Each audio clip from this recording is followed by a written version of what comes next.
evening. Hello, everyone, and thank you for joining us this evening. I'm Elizabeth Goldstein, the president of the Municipal Art Society, and it's my pleasure to welcome you to the second session in a series of programming on the future of open space. Our first session on September 20th discussed how cities are adapting to current pressures of social distancing, from community-centered planning for the reclamation and activation of streets in Los Angeles to design guidelines for distancing in Baltimore. 2020 has further underscored the importance of the public realm and how open space is being pushed to the max in this time of crisis. Tonight's program will focus on small business, the beating heart of the city. With New York's goal of opening 100 miles of open streets, and over 10,000 businesses now operating in the public realm, what are the potential long-term implications? With outdoor operations becoming permanent, how do we turn this into thoughtful design, planning, and policy to equitably balance the power and access to public and private interests in our public space? In our 2019 report, Bright Ideas, MAS and our partners, New Yorkers for Parks, came together to call for the creation of a director of the public realm, a new position tasked with coordinating the constellation of public and private entities that oversee our public spaces. Today, we will hear a discussion about some of our local experiments that are underway and seek to find better solutions during this challenging time. Before we get started, there are a couple of things to note. Using the chat function, you can comment and interact with one another, and we encourage you to do so. There is a Q&A button on the bottom of your screen. There you can share any question that you'd like, and our panelists will take time towards the end to answer them. We will also add some tips in the chat for your reference. If you need assistance, you can chat MAS staff directly, and they are marked with MAS under the participant list. Our program tonight is anticipated to run about an hour and is being recorded. A recording will be available later on our YouTube channel and our Facebook page, where you can also view past programming. As a reminder, tonight's program offers free CM credits to AICP members. It is now my pleasure and honor to introduce our moderator for this evening, Susan Chen. Susan is an accomplished architect, urbanist, and civic leader, and has formed an independent consultancy, DesignConnects, and serves on the New York NYC and Company Board and the East Midtown Governing Group. She recently left Design Trust for Public Space that unlocks the potential of New York's public spaces since 1995. Prior to the Design Trust, she was the Assistant Commissioner for Capital Projects at New York City's Department of Cultural Affairs, supporting architecture and public art citywide. She also serves on the American Institute, has served on the American Institute of Architects Board and as the AIA NYC chapter president. I am delighted to turn things over to the capable hands of Susan, who will introduce our panelists for the evening. So let's get started. Thanks, Elizabeth, and to the Municipal Art Society for this series, The Future of Open Space, Adaptation, Access, and Equity, and to all of you tuning in. Today's focus on small business and the vibrancy that they add to our streets and neighborhoods will be a really fascinating discussion. Small businesses anchor our communities, create jobs, economic opportunity, and make neighborhoods safer. This vital yet fragile sector makes up 98% of New York City's 200,000 businesses and employs more than half of New York City's private sector workforce. With COVID, we've seen how our health and economy are highly interdependent. Small businesses have struggled to stay open due to COVID requirements, access to funding, and they have limited space available. So open space has become our essential and adaptable infrastructure to not only walk, cycle, sell food and merchandise and much more, but also it's where the public realm and the private realm have collided. For our city's long-term recovery, how do we ensure that our open spaces are more equitable and accessible to all? Now to begin, I'd like to introduce Wellington Chen. At the Chinatown Partnership of Business Improvement District, Wellington aims to create transformative projects while creating sustainable infrastructure that delivers meaningful results. His lifelong pursuit of community resuscitation and rejuvenation began as a young volunteer and student studying architecture and environmental studies. He was the first Chinese American to serve on a community board and local development corporation in Queens, eventually serving on New York City's Board of Standards and Appeals. Wellington is now Commissioner of the Landmarks Preservation Commission. So, Wellington, early on, even before an official shutdown, Chinatown felt the economic effects of COVID. With the opening of streets and outdoor dining, can you share how businesses there have adapted and the challenges and concerns shared over limited space, colder weather, and a potential second wave? Thank you, Susan. I'm delighted to have this opportunity to explore this important topic. And as you correctly pointed out, Chinatown, due to its old condition, the tenement buildings, the 19th century and 18th century structures have its physical limitations. And obviously with the pandemic, with the indoor circulation and ventilation being such an issue, whether we like it or not, the public realm, the outdoor space becomes the only viable option for the summer. That was and that's what the town adapted.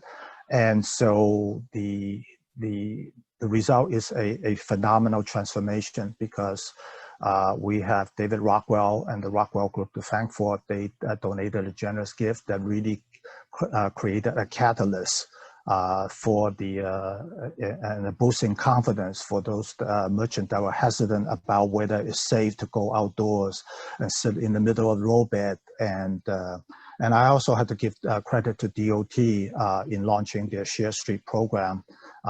In 2017, for example, they had a program with the Chinatown Business Improvement District called TGIF. Basically, it was every Friday evening, you roll out the carpet on where the few parking spaces that are, and then you put in some lighting, put in some seating, and some planters, and voila, is instant placemaking and transformation. And that has really helped during this period, especially the last few months when the city allowed the place to be used. So I think that the survey results from all around is indicating very positive feedback on this experiment.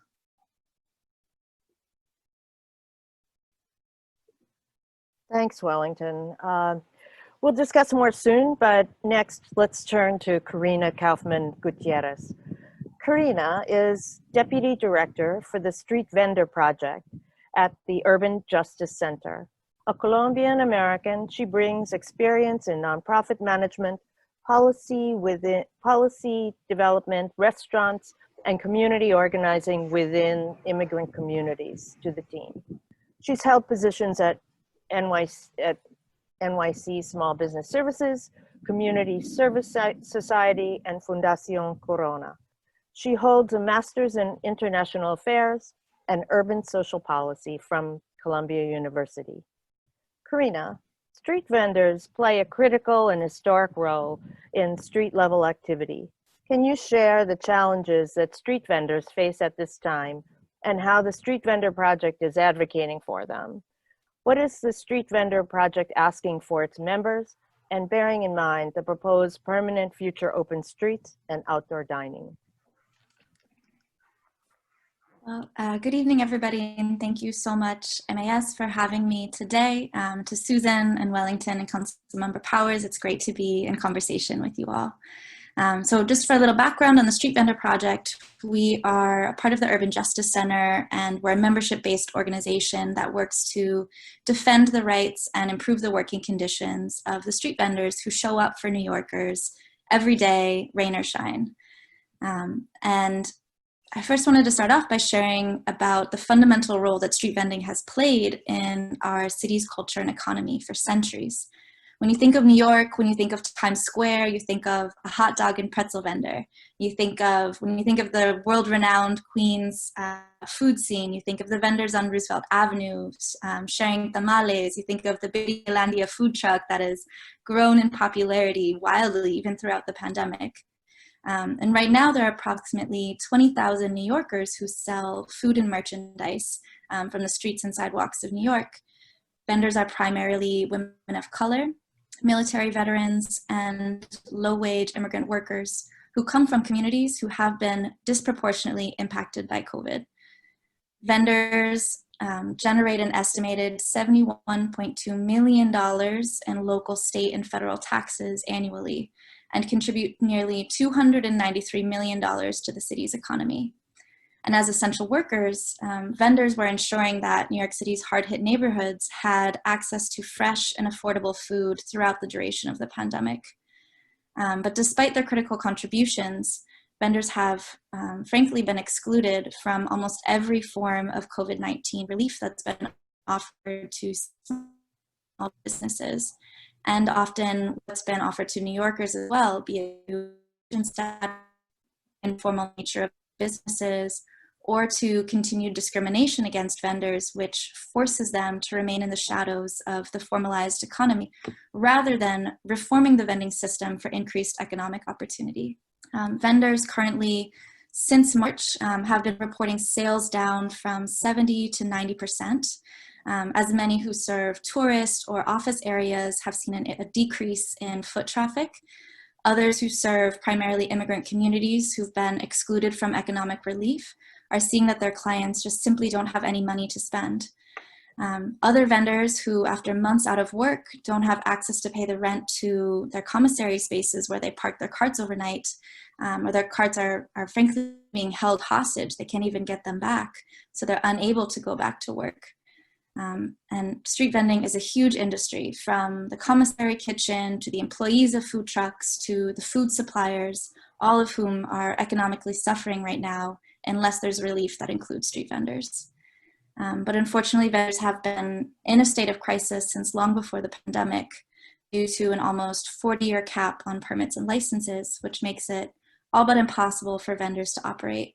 As folks may know, in 1983, the City Council placed a restriction on the number of mobile food vendor permits in existence. And so roughly only 4,000 food vendors are able to operate, which as a result has created an underground market where vendors trade licenses and permits for up to $25,000. Or if you're unable to get one, are forced to sell food without permits simply because you can't get one, but that puts you at risk of heavy fines and arrest. And so I wanted to just briefly share with you a diagram of some of the regulations that vendors must abide by. So you have to be 20 feet from a building entrance, all of these different regulations of placement, you can potentially be arrested if you violate them. And despite the mayor's announcement in June that the NYPD would no longer be enforcing street vending, we're still seeing vendors in our networks being fined hundreds of dollars for minor violations, for having a box on the ground near their, for having license in their backpack instead of around their neck. Again, just for simply trying to provide for their families. And while we are, very extremely thrilled by the city's initiative to open more streets and simultaneously open restaurants, which have been hard hit by the economic effects of COVID, we love this initiative because it makes everyone essentially a street vendor, just without the risk of arrest, right? And with a different set of enforcements.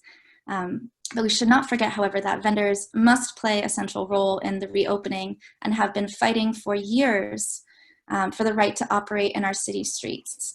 And to be honest, it was a bit shocking to see how quickly the city moved to allow 10,000 restaurants to open dining in a matter of months when it proposed Bill Intro 1116, which advocates for there to be just 400 new mobile food vendor permits issued each year for the course of 10 years has been opposed by the very same folks who are pushing for open dining and open retail initiatives. And so I just wanted to share a bit about what we're advocating for, the three primary ways that would benefit not only vendors, but the city's culture and economy. The first really is to allow vendors to participate in the open streets initiatives and to allow for vending opportunities in the actual roadway as well. And so just to situate us here, on Berry Street in Williamsburg, and in a mixed use block with one restaurant, you can see here how there's a restaurant which has seating outside, and then next to it, a space where a street vendor could be seated as well. So currently only food trucks are allowed to operate in the roadway, but there's no reason why food carts shouldn't be allowed to as well, and be included as part of the Open Streets initiative. Secondly, advocating for incentives to small businesses that include street vendors, accessible small business support that doesn't put the burden of proof or of loss of income on the entrepreneurs themselves.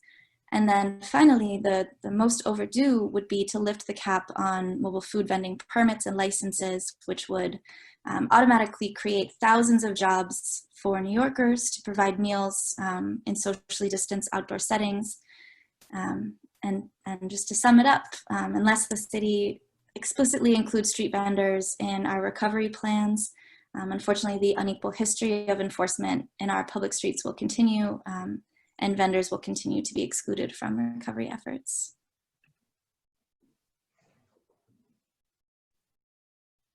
Thank you, Karina. That was really moving. Now let's turn to city government. It's my pleasure to introduce New York City Councilmember Keith Powers. Councilmember Powers represents the City Council District 4, covering neighborhoods from Peter Cooper Village and Stuyvesant Town all the way to Carnegie Hill. He has introduced and passed legislation to make it easier to run for office, prevent tenants from unlawful eviction, protect against sexual harassment, and protect small businesses. He's been a prominent advocate in city government for permanent outdoor dining in response to the COVID crisis. And Councilmember Powers graduated from the University of Dayton, go Buckeyes, and the CUNY Graduate Center. He's a lifelong New Yorker and third-generation resident in Peter Cooper Village in Stuyvesant Town. So, Councilmember Powers, you've been a leading voice in advocating for solutions to help our struggling small businesses, as you've just heard from both Wellington and Karina. This past summer, you released the report, Open for Business, Saving Our Small Businesses Post-COVID. Would you share more about the steps the city has taken to support small business and your recommendations in that report moving forward? How is the city proposing permanent solutions that meet the needs across all 5 boroughs, especially in the most vulnerable areas hardest hit by COVID? Yes, first of all, thank you. Thanks for a great question. And I'm not a Buckeye, but I go Buckeyes. I do root for them too. And unfortunately, the CUNY Grad Center doesn't have a mascot. But anyway, thank you to everybody for being here, and to Karina and Wellington. That was great. Both great presentations and answers. So the good news I want to start with, which is that today we voted and passed just a few hours ago to expand permanently outdoor dining here in New York City, which I think has been one of the great contributions over the last few months to our cityscape. I'll applaud that too. And why it is so important is it's kind of a combined, I think, a double success. One is it gives New Yorkers the opportunity to be able to enjoy the outside and to be able to take advantage of their city in a different way. And second, it really provides an economic lifeline to small businesses that desperately need it. And for the restaurant and bar and cafe owners who have been really sitting here waiting to understand when their restaurants would open again, fighting with their insurance companies over business interruption insurance, trying to reposition their business and try to just stay alive right now. It has been one of the few things I think really has provided them with the ability to pay the rent. And some have been able to negotiate a new lease or a new rent with their landlord, but many haven't been able to. So this has been one way to make sure that they can stay in business. And it is about our neighborhoods, it's about our businesses, it's about our workforce, and it's making sure that we have a way to stay afloat here in New York City right now. So we just passed that today. It was 46-2. Lots of folks are asking me to name names on who the 2 were that didn't vote for it, but I won't do it. But I proudly voted for it. And I called for that early on because my dad actually was in the restaurant business, was a restaurant owner when I was growing up. And I know that that's not filled with a lot of rich people. It's a source of employment for people. And whether it is folks who are, there's lots of folks who are undocumented who work in our restaurants or hospitality sector, lots of folks who poured money and their livelihood into that. It's such an important part of our economy. And I'm walking around my neighborhood and saying, how do we get these restaurants to stay open? And that was the most obvious way. So I have to give the city credit, the DOT credit really. They propped that program up in no time once it was ready to go. They got it up. Businesses the same day they applied could get approved, and they were able to make it work for the last few months. But we wanted to make sure that it remained because we've heard such outstanding applause for it from my constituents and from stakeholders. So that's the good news. But my push for that started months and months and months ago. And I put out this report called Open for Business because I really thought it was important, not just to put bills in and to talk about, this issue over here, that issue over there, really consolidate, thinking about how we can help our small businesses. And one of them was for sure taking advantage of open space, because that is the safest and most available place to be right now. And we talked about ways to do outdoor dining, expanding takeout and delivery service as well, which also means they can make a little bit extra money at restaurants.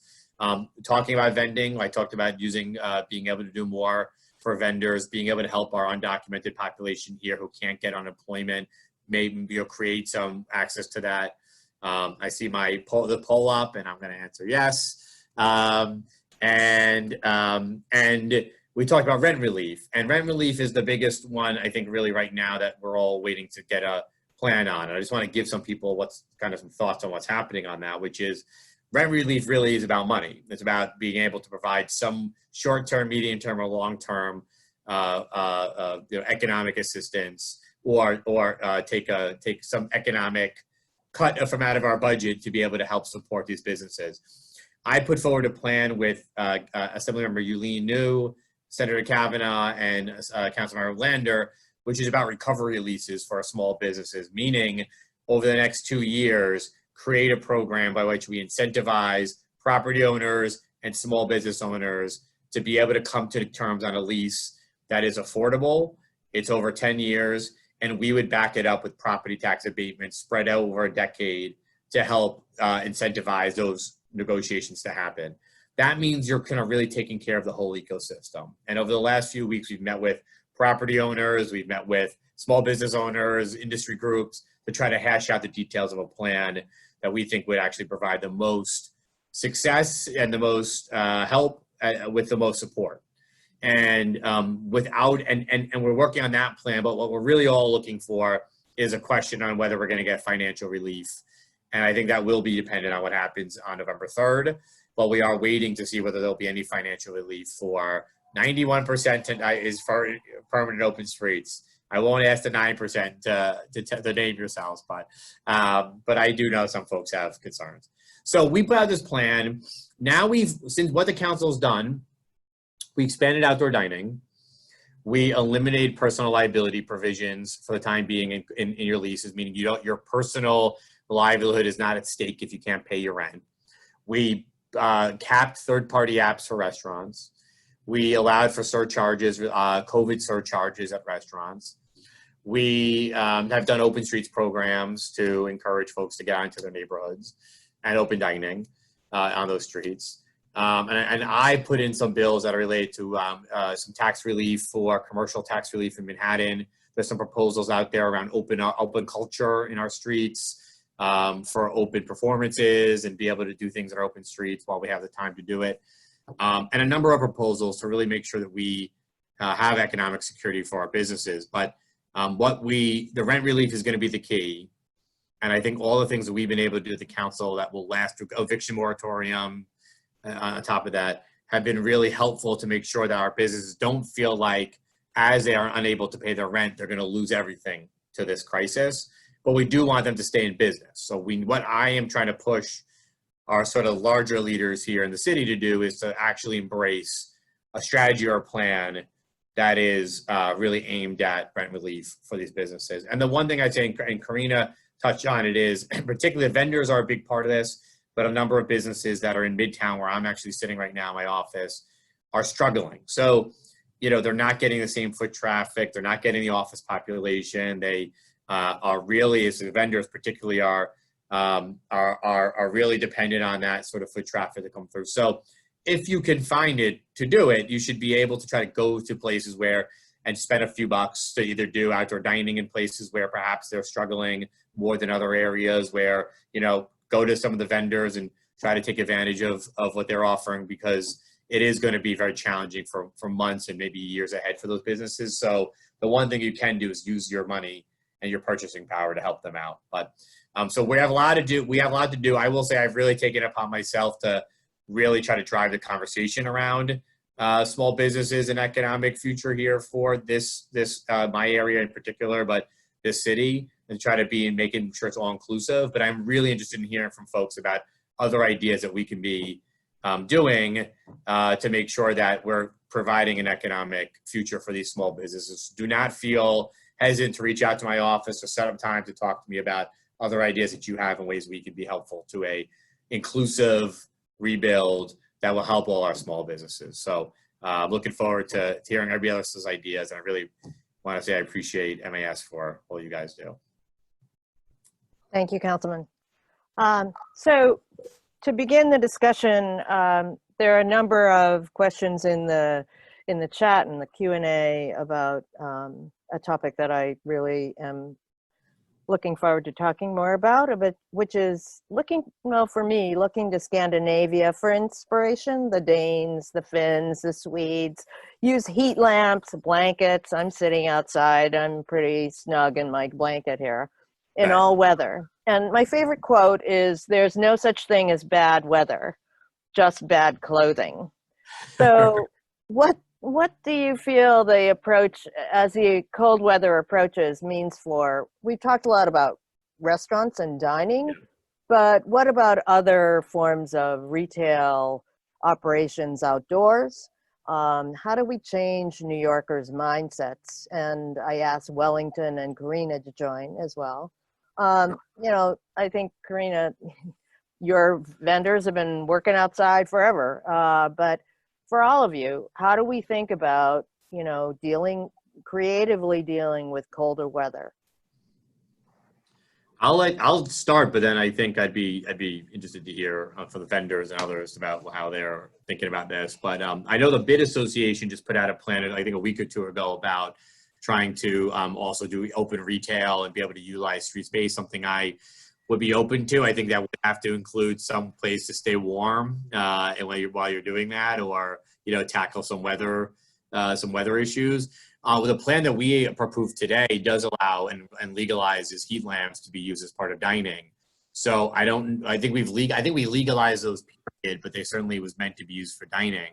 So what it would mean is that, you know, starting now, maybe if it's cold out, a restaurant could be able to, in their enclosure outside, be able to put up a heat lamp, put it on the street side. On the sidewalk side. You can't put on the street side, and allow you to sit there, maybe a little still bundled up, but also with your heat lamp there, which I think is one way to make sure that you can still try to accommodate it, particularly as it doesn't get freezing, but it gets cold, and that way people still can go out. I think it is good, but I think it really is going to be a challenge when it gets really cold. I don't know, people are going to want to like leave the house and go outside, even if it means their destination will be warm. Maybe that's just because I'm a wuss about the cold weather, but I do think there will be a strategy the restaurants are going to embrace to try to keep people warm. But I'm interested to see whether New Yorkers will and really truly embrace it in full scale. And I am hopeful we do, and I'm really hopeful just luck with the weather pans out for us as well with regard to that. I don't know if any of the others want to answer the question.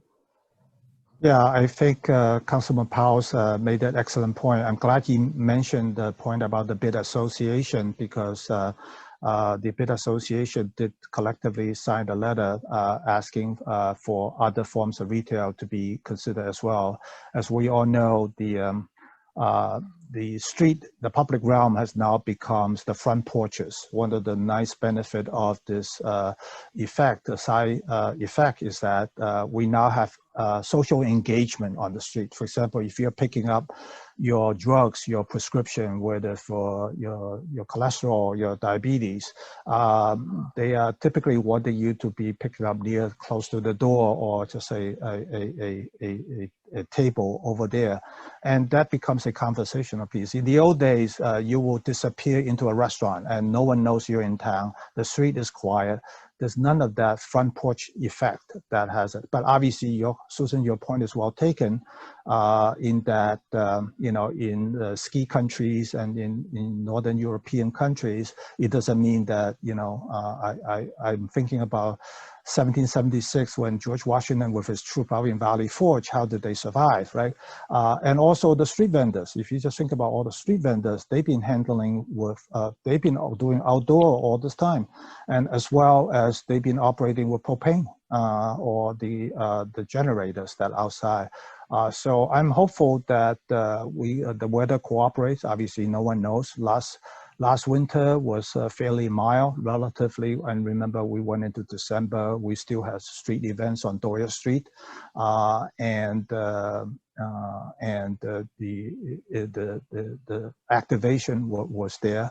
But obviously, I think one of the more practical issues will be using the electric heaters, because as we know, in a lot of New York City tenement buildings and apartments where there's less than adequate heat, these has been used for many decades, and they are oil filled and they're sealed. They have less.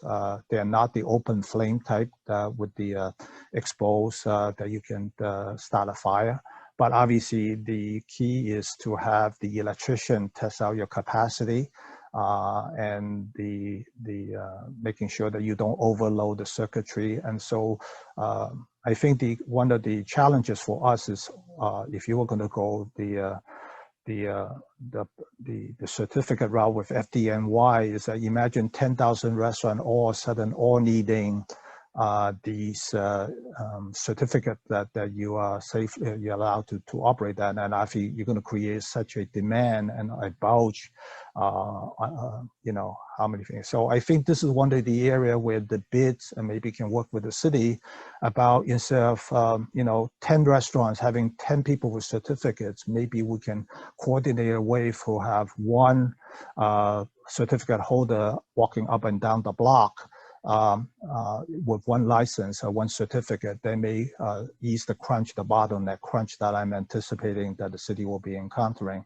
And that's just a suggestion. And then also, to the degree possible, that the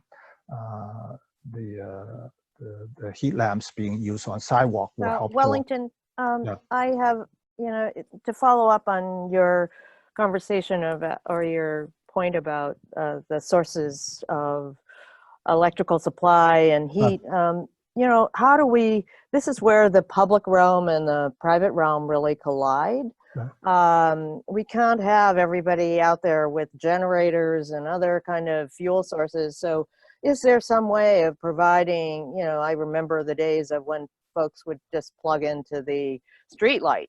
And not that we advise everybody to go ahead and just, plug in or become their own electrician and create their connection. But, I would ask, Karina, how do your vendors deal with some of these power sources and utilities? And Councilmember, can we provide those kinds? We're going to need to provide that kind of utility for these small businesses.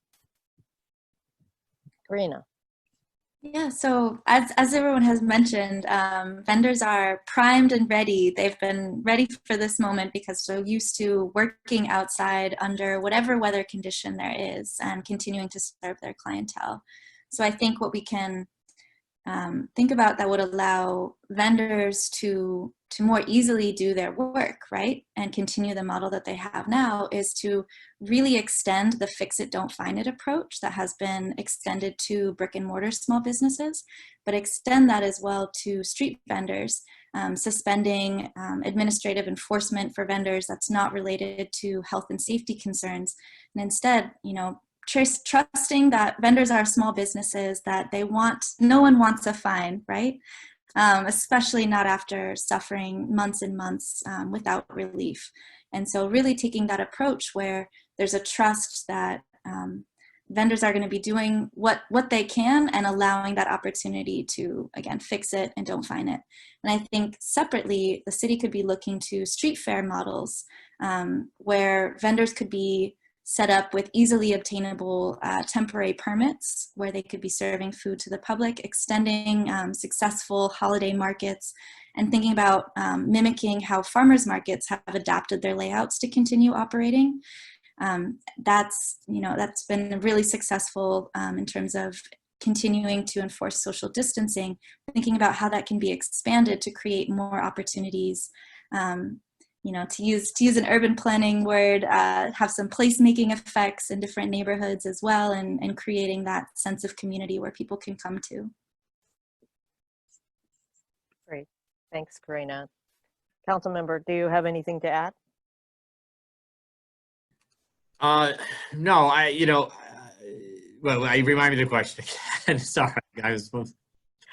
It was about how we provide utilities. Oh yeah, about utilities. So other resources to both brick and mortar as well as to street vendors, and as we extend outside. So I've been trying to figure out on the heat lamp issue, just as an example, because I think Wellington brought it up.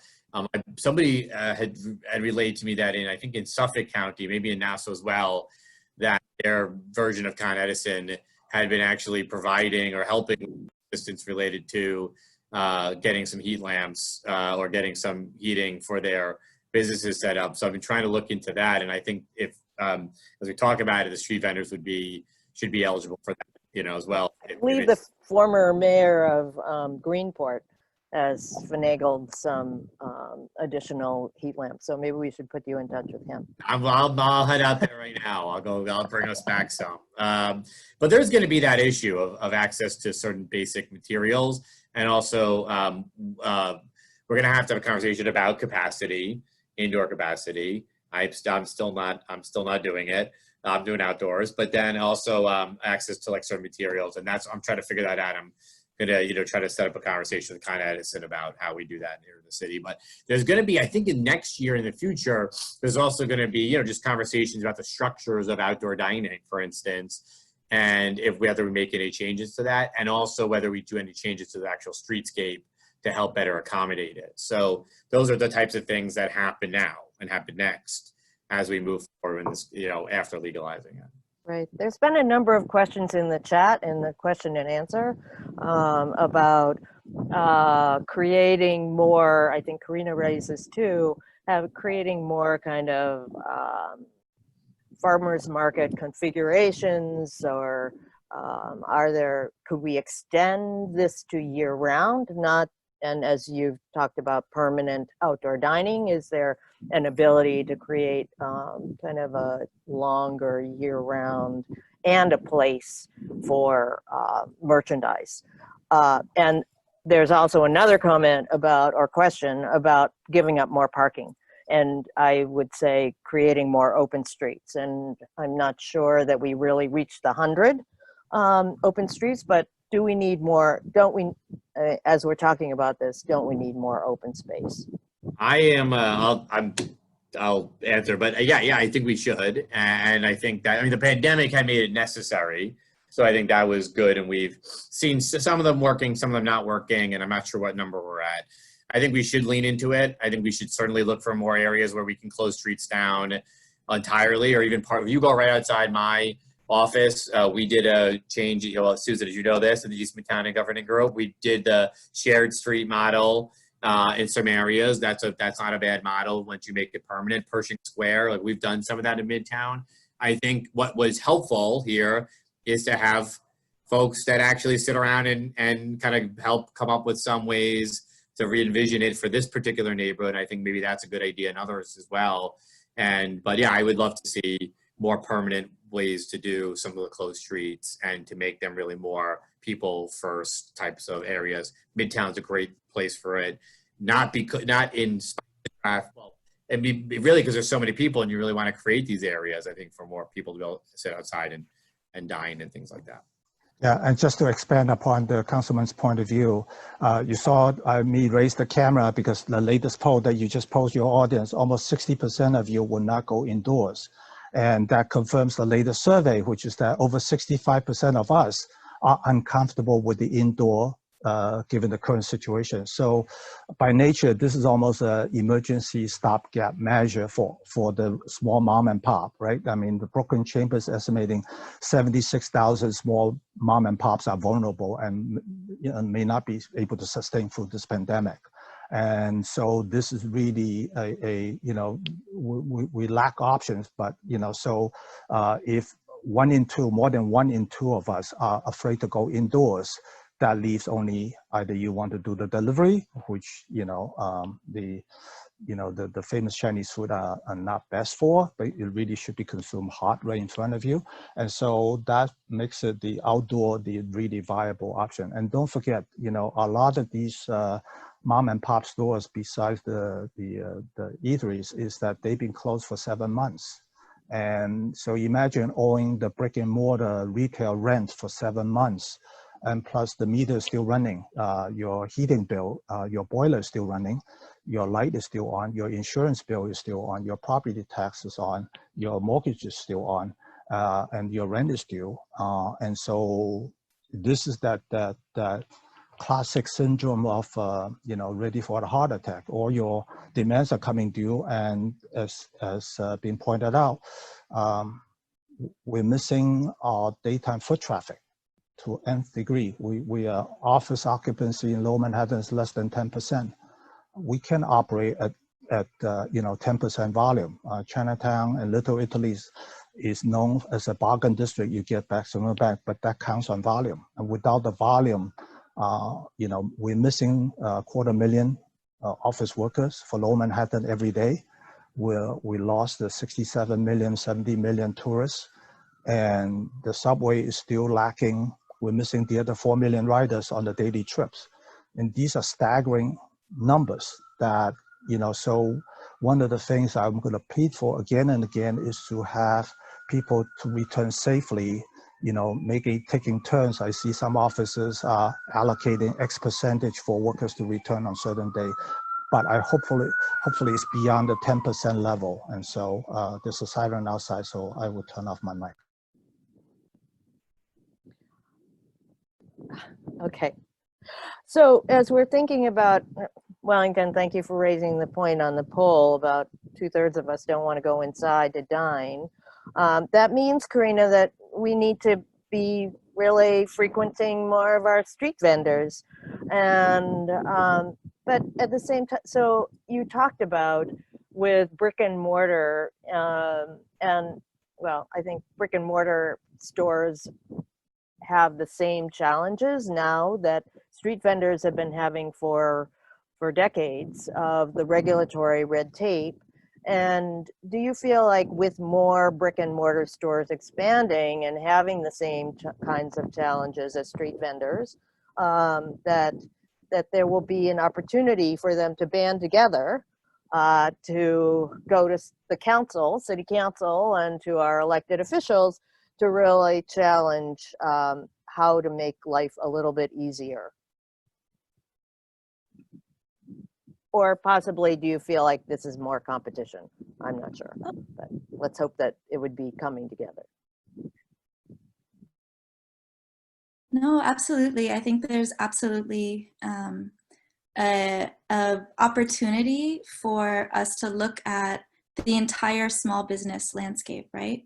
many mom and pop brick and mortar stores may have started as street vendors. You know, the more you talk to people, the more you get to know. And we've had tons of restaurants that have been coming out recently to support street vendors, doing GoFundMe accounts to support their local street vendor who may have disappeared.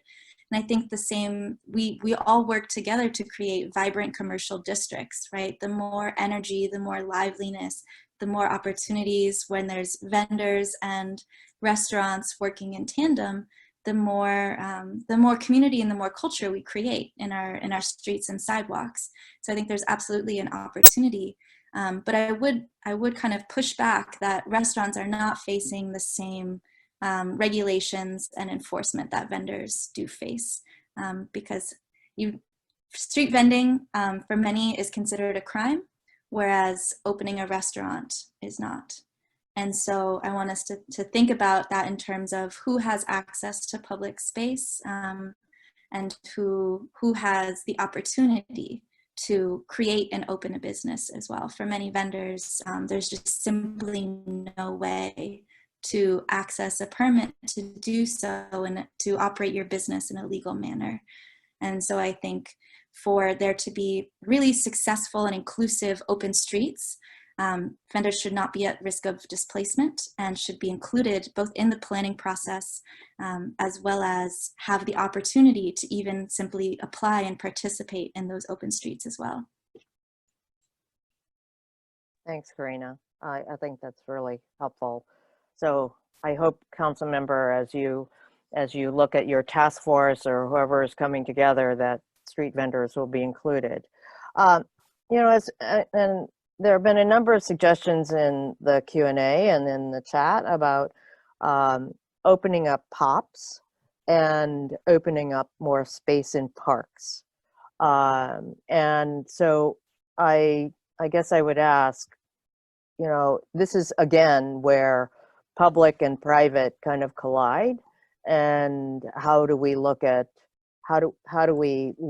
allocating more resources for private business to operate on public space? Yeah, I'll hop in. You know, I don't have the perfect answer to this, but you know, I do think the parks and pops are great ways to try to you know, be able to make extra space. I know that some of the first of all, pops can have some. I know some of them have, you know, already have some amenities there already, whether it's a restaurant or something like that, have some rules around that. So and have those rules are not even outdoor dining. It's like they can do what they're allowed to do. So yeah, I think all of it. I think the parks really, you know, I think some folks have really tried to talk about whether we could do, you know, arts and culture in the parks or do something to sort of allow people, you know, like whether it's a central park or a central type of park, Prospect Park, or a more neighborhood type of park. They just a value of open space and ability to handle crowds in a better way.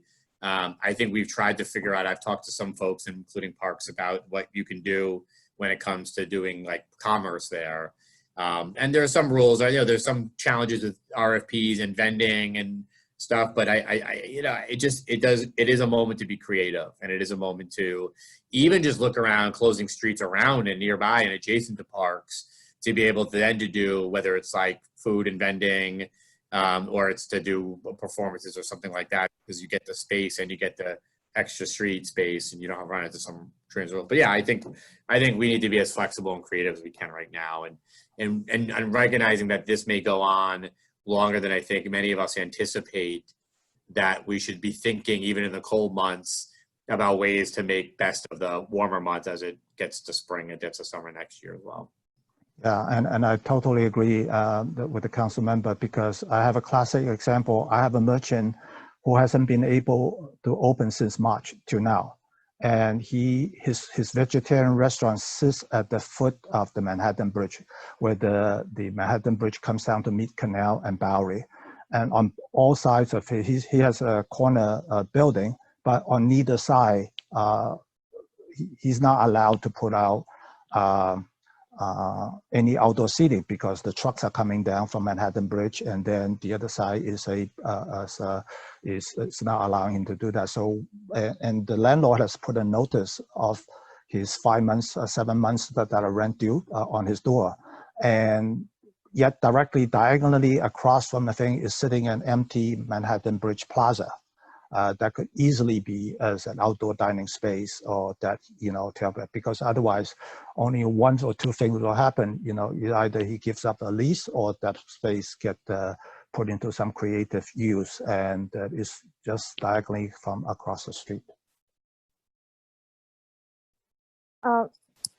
Wellington, I have a follow-up question, not directly related to your vendor and your business on the corner, the vegetarian restaurant, but I'm concerned about our declining revenues and taxes, and bids are supported and businesses are supported.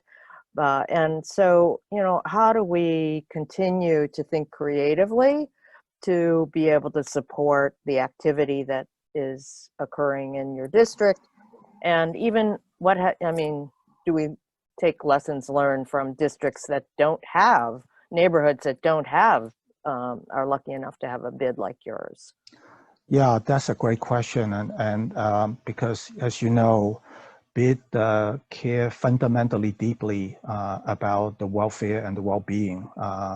We want to make sure the area is clean, is safe, and it has a future. And so this is the time where the value of the BID really comes into shine, as well as the chambers, as well as the merchant associations. Because we are in this together. There's no question about this is a once-in-a-century storm. And it's going to take all our efforts to reshape, and so there's no getting around that. We have to collectively figure out, brainstorm together, because we have never faced a global situation like this, not in the same degree and the magnitude. And so the fundamental is still remain the same, that folks need to have the confidence. This is very similar to the 70s, where people don't have the faith and the confidence in the urban centers. Fort Apache is the Bronx burning. We need to get out of New York, and that's why we're having an undercount in census right now, as Gail Brewer talked about. We lost 425,000 New Yorkers that are undercounting, and God forbid we should lose another congressional seat in addition to the one we are going to already lose. And that means billions of dollars for the next 10 years. So I hope, before the deadline today, that you guys, that those that have not filled out, really fill out the census. But there's no getting around it. The magnitude of the numbers are so staggering. And so that's why there has to be a combination of federal government intervention, because MTA, those billions of dollars in budget hole, the $9 billion that New York City is in hole. New York City generates 10% of the nation's economy. So you're not we put into Washington far more than we get back this year. So this is not a bailout. This is entitled. We are entitled to that money now that we're in crisis, right? And so this is, yeah. You're optimistic. Yes, I mean, yes, so it is, and also, the restaurant industry, is bigger than airline. It employs, we're the second largest employer, and we employ more than airline workers. And the airline is getting an $89 billion bailout. The restaurant industry is at last count at least 120 billion. That is not a GoFundMe amount that you're going to say, can I hold a tin can on the corner of Bowery and make up for that difference? And so that's why the Brooklyn Chamber and all the chamber that are thing is realizing the magnitude of thing. And this is going to take a multi-year. The last pandemic independent IBO budget is already saying it's 2024. And so this is where we have all of a sudden a surge in demand and lack of customers all at the same time. And that's why this public realm becomes a survival lifeline. So I was reading an article today in the Times that I should stop cooking at home and just go to every street vendor, every restaurant to take out as possible and pay in cash. Yes. So I'm now putting away all my bread baking material and going to now start, this personal campaign of not cooking, right? Okay. Yeah. So as we look at, this upswing in COVID in New York, which makes me really sad, and talked about needing more outdoor space. Council member, do you think that the mayor and the governor are taking the right steps to stem the uptick or curb a second wave, or what people are calling a third wave? I think it's a second wave. I hope it's a second, not the third. No, I think that they need to stop fighting with each other, and they need to start acting like people that need to come to a consensus here on what the plan is, and to put that into action. And I think it's only causing more confusion now. Look, so I'll start by, I really should start by saying some of this is really hard. Like, I understand that some of this, containing us is hard.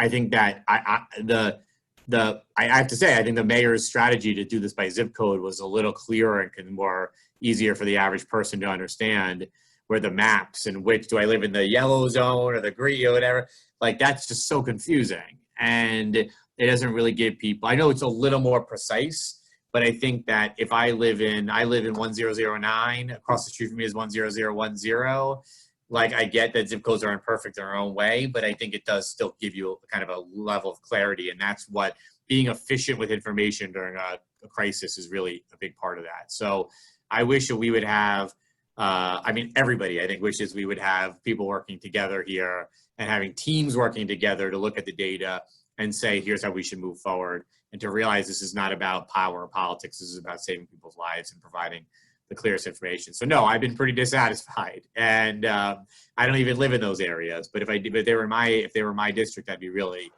frustrated.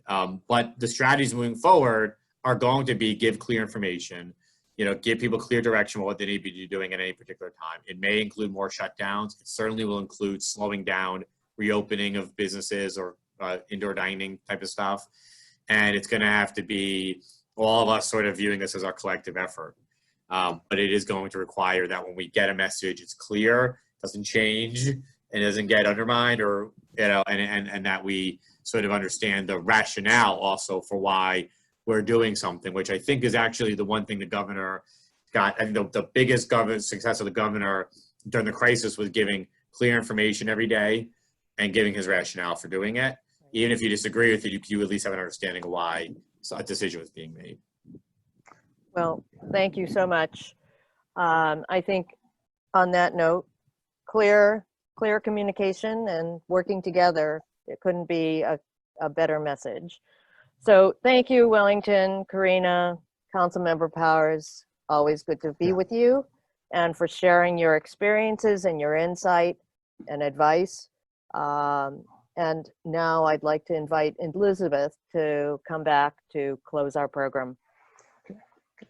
Well, thank you. I'm sure I'm not alone in feeling like I need to run out and go to all my local food carts. I'm envisioning a very complicated meal, and then tomorrow to all our local restaurants and our dining outdoors.